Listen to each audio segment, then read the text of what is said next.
Evan did not expect the question. He had been sitting on the edge of the starport bench, staring at the drifting neon fog beyond the glass, letting the thrum of engines drown out the memories he worked so hard to bury. Then came the soft voice beside him. "Can you scare my monsters away?"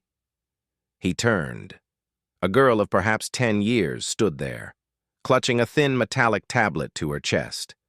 Her hair was glossy and dark, her eyes large in the bright terminal lights, eyes full of a fear that felt too old for her age. Her name, displayed on the wrist tag required by the station's youth program, read, Susan Hartley. Evan blinked once, steadying his breath. His own wrist tag still encoded his veteran status, Navy of the Orbital Union, 12 years active, honorable release, though he often wished it didn't. People treated veterans like weapons that had forgotten they were sheathed. "Monsters?" His voice scratched the air, unused to conversation. She nodded. "The shadows, they follow me, especially when the lights flicker." As if on cue, a thin stutter ran through the starport ceiling, the kind that meant the power grid was rerouting energy. The lamps above them dimmed for half a heartbeat. Evan felt his muscles coil. To most travelers, it was nothing. To a veteran, it sounded like the precursor to a breach alarm. He inhaled slowly, loosening his shoulders. "What kind of monsters?" he asked after a moment. Susan hesitated. Then she extended her tablet. Its screen glowed to life, showing a grainy image, an inky figure curled at the edge of a corridor. It had no eyes, no features, just a shape like smoke taught to stand upright. Evan had seen similar silhouettes in war zones, not monsters, but anomalies, creatures born from rifts between subspace folds, except the photo looked taken right here, on the station. "Where was this?" he asked sharply. She flinched at his tone and he softened it. "I just want to understand, Susan." "Under the residential ring," she whispered. "Near the maintenance hatch. They said it's probably just distortion from the magnetic coils, but I see them even when the coils are off." A chill crawled along Evan's spine. The starport orbited close to a transit corridor between dimensional routes. Random distortions were common, but physical silhouettes, that was different. He looked toward the neon-fogged viewport. Cruisers drifted in line for departure, their hulls glowing with amber tracing. Everything on the surface seemed peaceful. But peace, he had learned, was often a decoratively wrapped warning. "Who told you it was nothing?" he asked. "My foster group coordinator. She says I have an active imagination." "And you think you don't?" "I know when something is real," she said. "I always know." Evan studied her. There was no tremble in her hands, no desperation, just certainty, quiet, fragile, and absolute. "Come on," he said finally. "Show me where you took the picture." Her face brightened, as if a heavy planet had been lifted from her orbit. They walked through the starport's residential corridor, the lights steady now, but Evan noticed the subtle hum of energy beneath the floor panels. Too high, as if the grid was compensating for stress or leakage. Maintenance staff usually logged such anomalies, but these corridors felt ignored. "This way," Susan said, leading him to an unmarked hatch partially concealed behind a cluster of supply crates. Children had a talent for discovering places adults overlooked. She pressed her small palm to the biometric pad.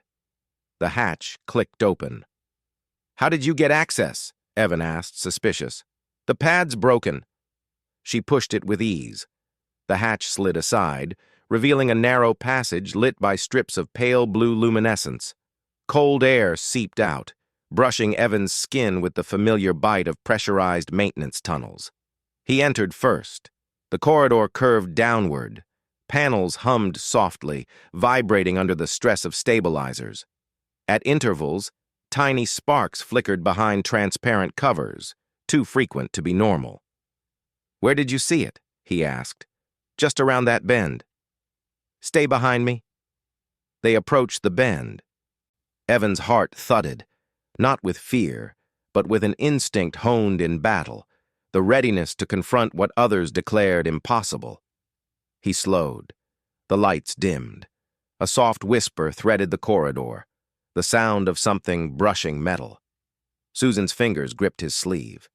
It's close. Evan raised his wrist beacon, flooding the darkness with sharp white light. At first he saw only pipes, panels, dust. Then a shape materialized, slowly, like a bruise forming on reality. Black, tall, shifting, just where Susan's photograph showed it. The creature didn't touch the floor. It hovered, wavering like fabric in water. Its form pulsed, swelling and thinning, as if trying to maintain presence in this dimension. With each pulse, the air crackled. Evan stepped back, shielding Susan. "How long has it been following you?" he asked quietly. 2 weeks, she whispered. "Ever since they moved me here." The creature surged forward a fraction. Evan held steady. He had faced worse, but he had never faced something while responsible for someone so young. He raised his voice, firm but calm. "Identify yourself." The creature rippled. Then, impossibly, Susan whispered, "It's not trying to hurt me." Evan glanced down. "What do you mean?" "I hear it. In my dreams. It's scared." The creature trembled violently, as if echoing her words. Evan felt something shift inside him, a realization. Anomalies that crossed subspace weren't always hostile. Some were displaced, lost between layers of time-space. If Susan could sense it emotionally, she possessed a rare neurological sensitivity, something the orbital union studied but barely understood. He stepped slowly toward the creature. "If you're lost, you need a stable anchor to return." The creature twisted sharply, its body spasming. A low, resonant hum filled the corridor. "What's happening?" Susan cried. "Grid fluctuation," Evan muttered. "This ring isn't built to contain a half-phased entity." He needed to act fast. Evan touched the panel beside him, overriding the safety locks with veteran clearance. A circular grid of stabilizing light ignited across the floor, forming a containment field. The creature shrieked soundlessly, its body unraveling, then reassembling. "Hold my hand," Evan said. Susan clasped his fingers tightly. "Talk to it," he said gently. "You're its anchor. Tell it what it needs to hear." Susan stared into the pulsing mass. Her voice trembled, but her words held steady. "You're not alone. You can go home. I'm not afraid." The corridor quieted. The creature's form contracted into a thin column of shadow. The containment lights intensified, pulling the anomaly upward like smoke drawn into an invisible funnel. With one final pulse, soft, almost like a bow of gratitude, it vanished. Just like that. The corridor fell silent. Susan exhaled shakily. "Is it gone?" "Yes," Evan said, "and it won't follow you anymore." She looked up at him. Did I help it?" "You did more than help," he said softly. "You gave it something even soldiers fail to give. Mercy." Susan smiled, small, brave, triumphant. As they walked back toward the populated ring, Evan felt an unfamiliar lightness in his chest. For years, he had tried to bury his monsters. Yet today, helping Susan face hers, he found himself confronting his own. When they reached the bright main corridor, Susan hesitated.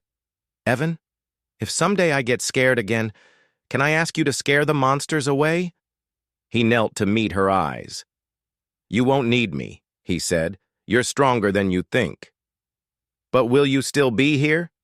He smiled, an expression he hadn't felt in years.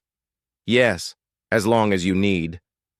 For the first time in a long time, both of them stepped into the light, unafraid.